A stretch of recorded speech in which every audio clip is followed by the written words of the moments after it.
Hello everybody, my name is Benji, and welcome to a Satisfactory 1.0 update breakdown kind of thing, I guess.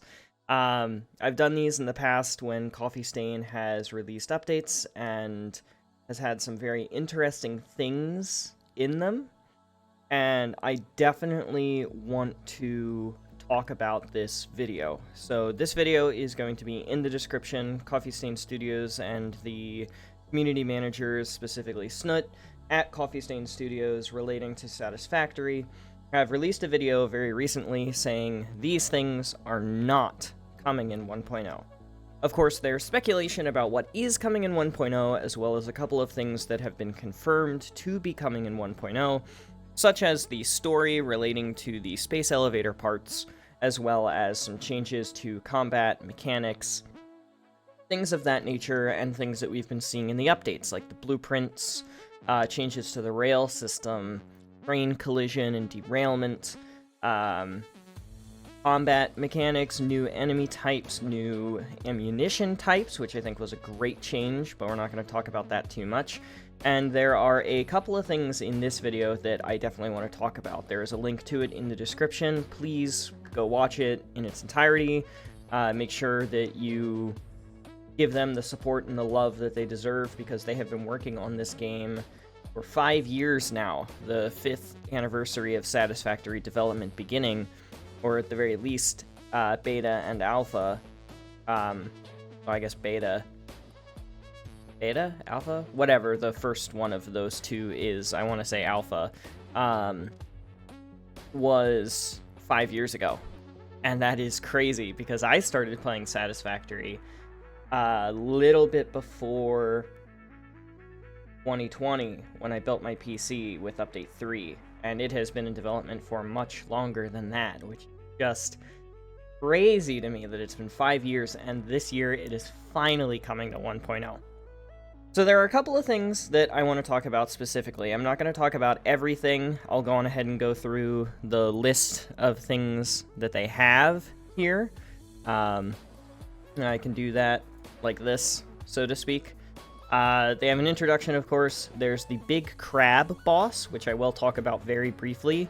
Official mod support, I'm probably not going to talk about. Circular foundations, sad, but whatever.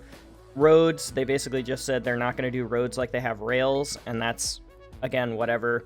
We're going to talk about the logistic systems. We're going to talk, or the logic systems. We're going to talk about the removed parts, the recipe rebalancing, and then the outro.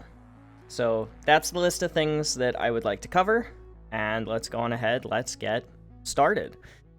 First and foremost, Big Crab, and let me find the actual thumbnail of Big Crab if I can here.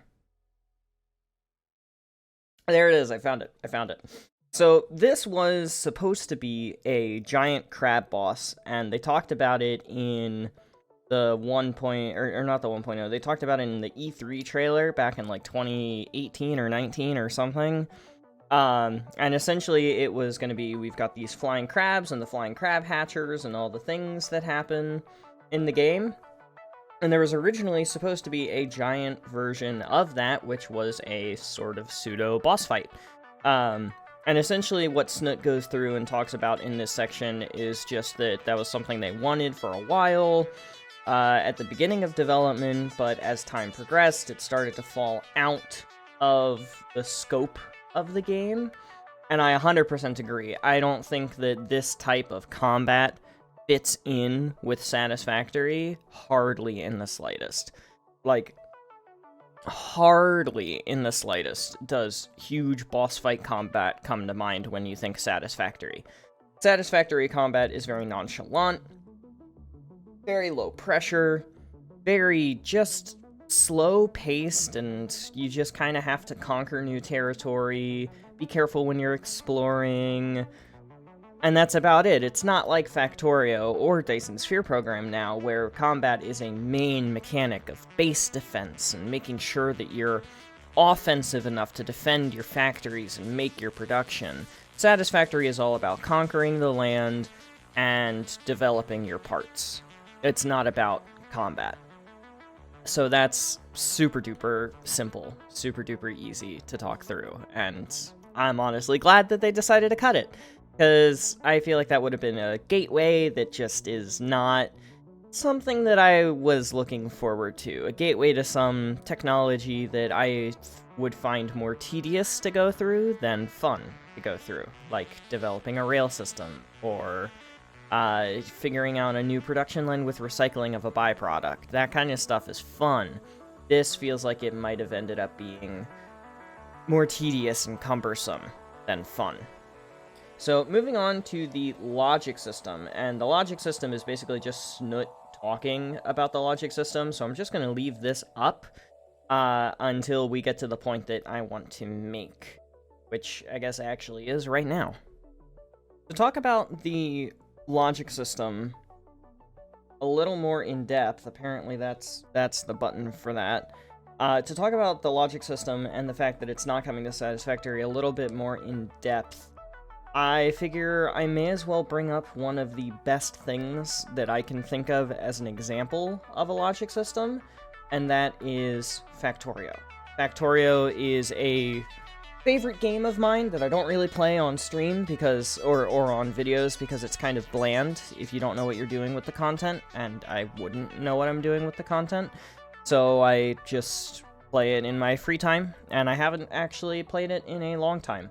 But it is the best example of a logic system that I can think of, because you can do just about anything you want in Factorio with the logic system that they have in the game, compared to the fact that Satisfactory isn't gonna have one. And I have to say I'm honestly sad about it. But I understand why. So to go through and talk about, if you haven't watched the video, which you should, again, go watch it, Snoot basically says that the logic system is too complex and too daunting for new players and new people to the scene of factory games, and that's true, and I understand that they want to have it as a more welcoming aspect for the Satisfactory community and have it be more of an introduction to the factory game genre as a whole. And I will admit, Factorio's logic system, while amazing and so good and just so versatile, was absolutely a learning curve, and I had such a hard time getting on board with it, especially in this, which is a heavily modded save file. It's Space Exploration and Crastorio 2, which are two of some of the most complex mods ever developed for Factorio, apart from the bigger ones that are too daunting for even me to attempt. So here I am with Factorio, Space Exploration, and Crastorio 2. The logic system allows you to do really cool things called the many-to-many train network system, is how I call it, where this entire section here of circuitry takes and reads specified signals and automatically sets a train limit on a train with identical names between the train stops. So, like, this train stop and this train stop have the same name. They have trains that go to the same place, but they can only come here when these trains are actually available to deposit their inventories. And that's not something that you can do without a logistics system, or a logic system. My apologies, I keep misspeaking. It's not something that you can do without a logic system. You have to have logic involved in order to tell the train stop how many trains it's allowed to have at a specific moment in time. And you'll notice as well, there are also a variety of loading stations scattered across the entirety of the map here, with the exact same stop and destination, but there's many of them. So that's where the many-to-many part comes from, and you can't do that without logic. So I have to say I am sad that Satisfactory will not have a logic system, because it means every single train that I path from one to the next has to be the proper train station. I can't have two iron loading stations, and have the trains automatically pick which one to go to. I have to have separate iron loading stations and unloading stations for separate production lines. And it's a shame, honestly, that that's not going to be coming. I 100% understand, but it means that we can't do cool things like this to make trains easier and more friendly. Granted, you can tell from all of the metrics and logic here that it wasn't easy to figure out, but it is easy once it's implemented to manipulate to your own purposes. So I'm sad that that's not coming to the game. It's quite a shame that that's not coming to the game, but I will say I understand, and I will hold out hope either for a mod in the future that does it, or for implementation from the devs later on, because again, it won't have official mod support. It'll be backed more nonchalantly by the devs, so I don't know. We'll see. But moving on, next thing to talk about, I will be right back to talk about it. So the next topic of discussion is parts that are being removed. And of course, first of all, beacons. Beacons is huge to be removed, but like Snut says here, I'm going to mute it just so that I'm not talking over him. They have map markers now. I paused it on a blurry frame, my apologies, but they have map markers now, which used to be what beacons were for. You would go to a place, you would make a beacon, you'd place it down, you'd have a map marker because of the beacon. But that required you actually having to go to the place and put down the beacon. That's such a pain when you're on the other side of the map. I mean, the map is ginormous, so it's really, really difficult to have to go the entirety of the way across the map just to place a beacon for something that you know what it's going to end up being, and you don't want to wait until you're going to be there anyway, because then you might forget what the beacon's going to be. So they just added an automatic map marking system. You can just mark the map from the map view from wherever you are on the world, and it doesn't matter. I love that change. However, there is an alternate recipe that deals with the beacons being involved in a production chain. The main one that comes to mind is the alternate recipe for nuclear fuel rods, because I'm using that in my update 4, 5, kind of 6 save file right now, which I haven't played in a year, by the way, but I'm using that recipe, and that was like devastating to hear that beacons aren't going to be in the game anymore. And they talk about what it's being replaced by, but they also talk about 2 more things being removed: flowers and color cartridges. And what Snut goes into to talk about for the rest of this section is essentially color cartridges. First of all, flowers are used to make color cartridges. But the color cartridges were originally used to paint factories. Before the days of the customizer, they were used to paint factories. You could not paint your factory blue, or red, or pink, or purple, or green, or yellow, or whatever, without harvesting thousands of flowers, especially using a big, massive factory. So they were like, that sucks. Let's make the color cartridges used for the decal stickers, the, like, different symbols and stuff that you can paint, like the no parking here, or the pedestrian walkway this way, or the hazard concrete. That kind of stuff was for the color cartridges, and they're essentially saying for 1.0 that still felt like you have to go out and harvest this arbitrary resource, and they don't want you to have to do that after you're done with biomass in the early game to power your factory in the first place. So they're just completely and entirely getting rid of it. And that's pretty much the entirety of the rest of this discussion.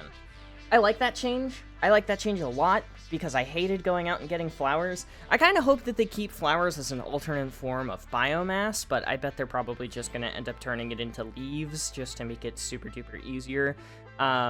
Because essentially what's going to happen is, or what I think is going to happen, is we're going to have leaves, mycelia, and wood. And those are all going to be things that we can turn into biomass. Mycelia, obviously, for healing items, because mushrooms. But the flowers that are already world items will probably be turned into harvestable leaves, just like they were before, which is kind of exactly what I was expecting. So that's pretty much all he talks about for the entire rest of that section. And then the recipe rebalancing information. Again, back to that beacon thing that we talked about. I want to pull up the recipe for that. It's somewhere. Is it at the end here? I think it's at the end here. Essentially, that big recipe. There are other recipes that are going to be changed over time and rebalanced. And I'll talk about one that I really hope gets rebalanced. But then there's also, of course, this one, which is what I'm using at the moment. The alternative uranium fuel unit is the encased uranium cells, electromagnetic control rods, crystal oscillators, and it used to be beacon. And I'm pretty sure it was 2 per minutes of beacon. Now it's 2 per minutes of rotor, which is actually a really good change because it still uses copper and cable.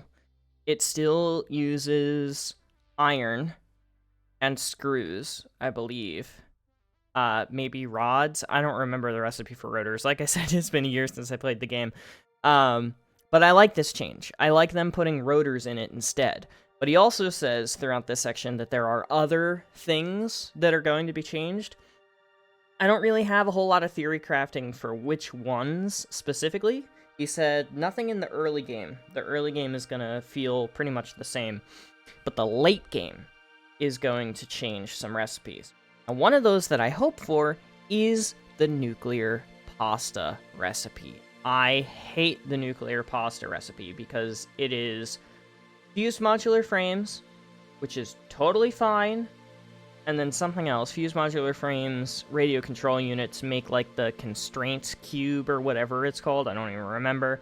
But then it's like 100 times that of copper. And the copper production for that part is just awful. I just hate it. There's so much copper. It's so copper heavy. And that's such a boring thing to have to set up thousands of copper per minute. Like, we're already setting up thousands of iron and copper per minute for other things, like crystal oscillators, or motors, or turbo motors. We don't need to have to do that much copper for the fused...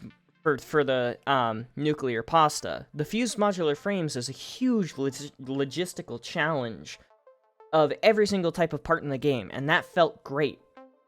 And then I had to do thousands of copper per minute, and it felt awful.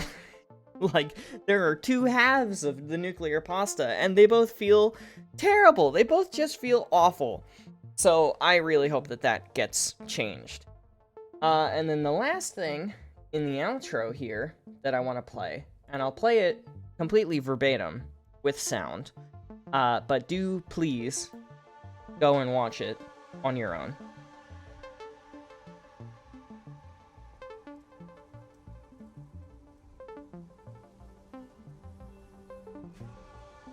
So we've got wood on the right, and you'll see here in a second, leaves on the left. The ratios are the same as they used to be. Constructors making biomass, 60 per minute each. 120 per minute goes into a constructor to make the solid biofuel, which is, again, a 2-to-1. That's all the same. And then, the holy grail. Biomass burners have a belt input. The early game won't be such a slog. We still have to go around, obviously, and we still have to go through the process of gathering leaves and gathering wood.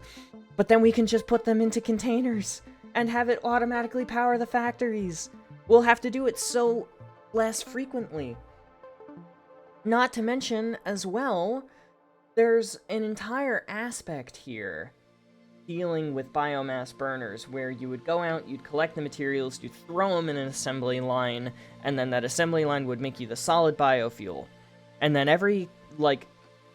for every trip that you made to go collect wood and leaves, you would also have to make 4 trips to take the biomass and put it into your biomass burners to supply your factory with power. And it was such a slog, it was such a pain in the butt to have to go through that process of making the biomass, make sure it's split between your biomass burners, and having to do that so many times. Ugh, it was terrible. This is going to make the early game so much easier. So much easier. I've seen some people theory crafting that this might be something else that you have to unlock, like a tier 2 biomass burner. I don't think that's the case at all. I think that would be stupid. Because if you're going to go through the trouble of making the biomass burner something that requires you to unlock, like the belt input part requiring you to have to unlock it in tier 1 and 2, versus you get it in the hub during like the onboarding process, you get the biomass burner. If you'd have to unlock it in tier 1 and 2, guess what else you unlock in tier 3, I think? Maybe tier 1 and 2 even. No, I think it's tier 3, is coal power. So what would be the point of going through the process of unlocking this in tier 1 or 2 when you could just rush to tier 3 and get coal like you usually do anyway, and get coal generators and water pumps and all the things, right? Like, what's the point? There isn't one, is what I'm saying. There isn't a point. So I 100% believe that this is the biomass burner tier 1, not tier 2. It is the exact same, just reskin with a belt port. And yeah, I'm so happy about that. I'm super happy about that. And you can also see in the background here, leaves. Or not leaves, flowers. So they're keeping the flowers in the world, they're just removing them as an item, which is what leads me to believe that they are going to collect as leaves. So yeah. All in all, I'm very excited for this. I'm very excited for 1.0. I'm okay with most of the things that they said is not coming to 1.0, like the big crab, the official mod support. I don't care about circular foundations, and I don't care about roads. I pretty much rush trains anyway. I don't really use trucks or anything like that. I find them cumbersome and annoying. The logic systems is probably the only thing that I'm actually upset is not coming game. But by no means is it going to make me not play the game another 1,000 hours. So yeah, I'm super excited, super hype. Thank you everybody so much for watching. Let me know what your thoughts are down in the comments if you'd like to. Leave any theories that you might have that I might not have thought of, or a rebuttal to mine if you have it. And yeah, that's going to be it for today. So thank you everybody so much for watching. I hope you have enjoyed. But without further ado, adios, sayonara, au revoir, hasta la vista, das vidania, wiedersehen, ciao, and goodbye. Please have yourselves a fantastic rest of your day. Get some sleep if you need to. Don't forget to stay hydrated. This video is in the bag, and I will see you guys in the next one. Later, y'all.